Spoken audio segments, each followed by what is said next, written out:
अवधुनोत्ययम् नार्हति प्रकाममतिदुष्टधीः मम पदाब्जयो संसृजम् इति क्षिपसि चेत् प्रभो कमुपयामि भीतस्ततः चिदम्बरमहानटम् हृदि विचिन्तये त्वामहम्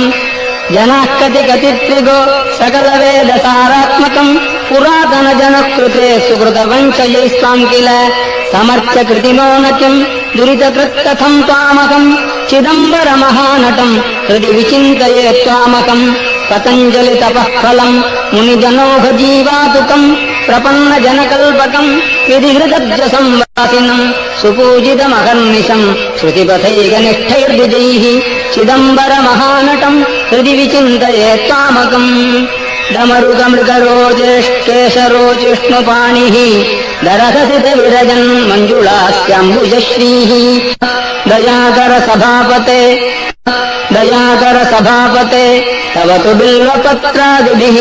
समर्च्यपदपङ्कजम् सुलभमेव कैवल्यदम् कदाहमभवम् धियो विषयलम् पटोज्ञः कथम् चिदम्बरमहानटम् हृदि विचिन्तये सन्ततम् न चास्मि कुशलस्मृतो